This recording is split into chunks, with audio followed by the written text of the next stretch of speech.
Hey there, folks. This is Brock Charts here with another tutorial from Five Finger Pop Book 1.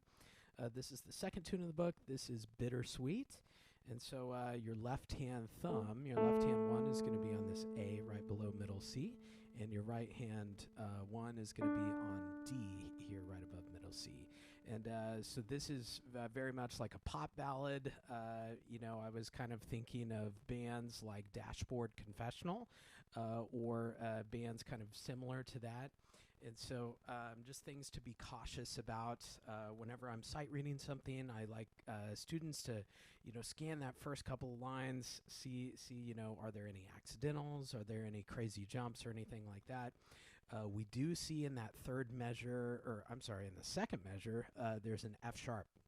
And so in this hand position, go ahead and already have that third finger ready to go on that black key. And if you scan the piece a little further down on that third line in measure 9, the left hand has the F sharp. And so I'm just going to do myself a favor, and I'm just going to get both of my threes ready to go on those F sharps. Just one last thing I got to worry about. This one, we do got to worry about pedal as well.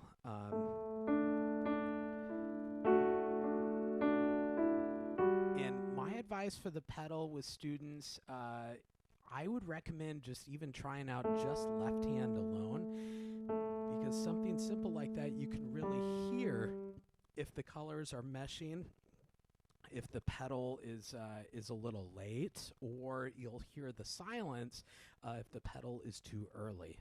And so it's kind of like as soon as you play the note in your right hand, your left hand foot comes up. And so it's like at the exact same time. I think that most students the tendency is to release the pedal a little early. But counting out loud can really, really help with that. And so if we're just doing left hand focusing on pedaling, I'm going to maybe start on that A in measure 2. And so I'm going to count to 4. And right on that next measure, when I get to 1, that is when I'm going to release the pedal. So here's measure 2 in the left hand, just practicing pedal. 1, 2, 3, 4, 1, 2.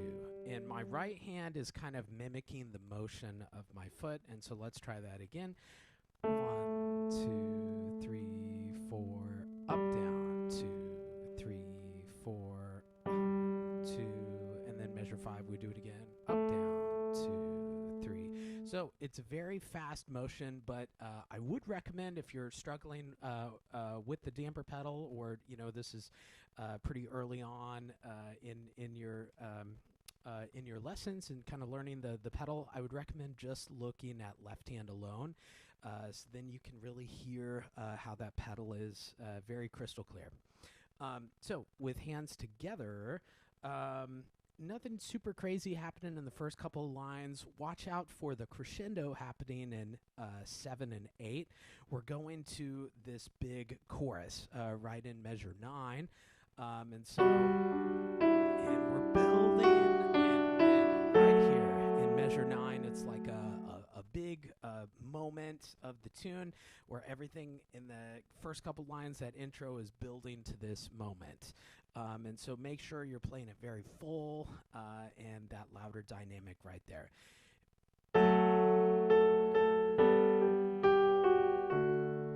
Now, that left hand here in measure 9, we do have to do some stretching in the left hand from 9 to 10. And if you look, I'm really just bringing this left hand thumb up a step. And I'm able to play that with a 1 and a 2. And so it would be 1 and 3. And then in that next measure, I'm moving ahead. And this is another great thing why the pedal is so nice, is because, the pedal, just like magic, if I play something, my hands are not even touching the piano, but the sound is still going on. That's the whole thing. It sustains the sound. And so what I recommend students to do is to play that right in measure 9, and then as soon as you get done playing it, go ahead and start stretching that thumb out. So then you're not 2, 3, and then you're freaking out because, oh my gosh, where does my thumb go? And I've got to play it right now. So it's a good thing to get in the habit of looking ahead and thinking ahead. You can prepare for where your hand goes next. And you can try that even just like left hand alone. Oh, I'm a big fan of just writing in little notes to yourself, whether they're circles, whether they're, whatever in your own sheet music. And a lot of the times with my own students in my studio, I'll like write the word move there, like right next to the left hand there, just as a visual reminder. And so this will be measure 9, and you can see my left hand get ready for that next one.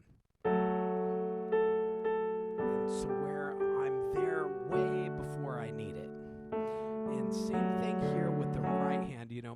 My right hand thumb has to be on that C sharp at 13, and I've got like a whole measure of rest there. And notice anytime that the thumb is on a black key or a pinky on the black key, what do I do with my hand? I bring it into the piano there. And that's because if you just, lay your hand flat, your thumb is absolutely the shortest finger.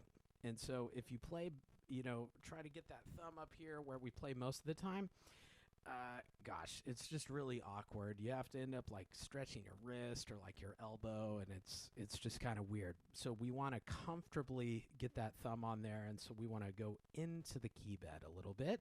And, not clear up there, but just enough that it feels comfortable for that thumb to get on there. So, and again, I would totally write the word like move right there in measure 12 as you're getting ready for that. So then your right hand's already there. You don't have to worry about it at all. Looking ahead at other maybe problem spots, measure 20 is kind of a transitional thing from the chorus going back into kind of our intro or our outro, I suppose, in 25. And so we're going to have this.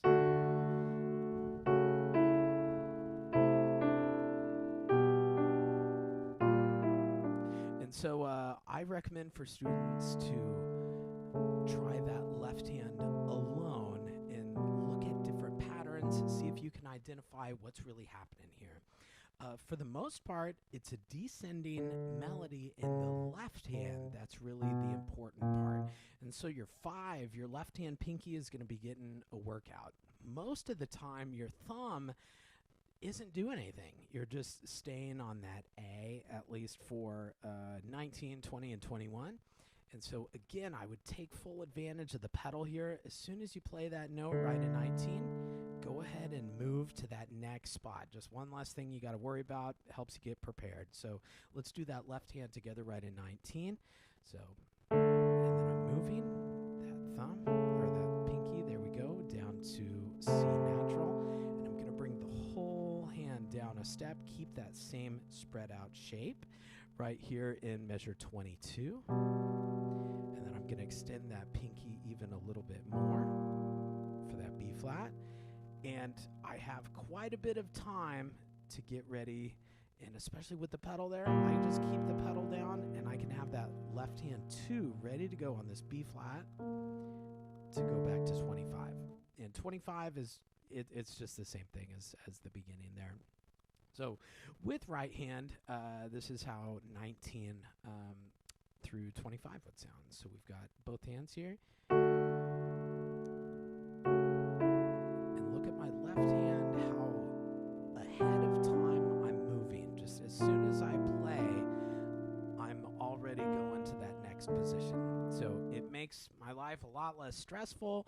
I don't have to, wait around until beat 4 and then frantic, look around for where am I supposed to be. I think about where am I going to be ahead of time, I prepare, and I move way ahead of time. So just one less thing you got to worry about. But yeah, those are kind of the tricky spots that my own students run into on Bittersweet, and I hope you enjoy it. So I'll see you in the next one. Thank you.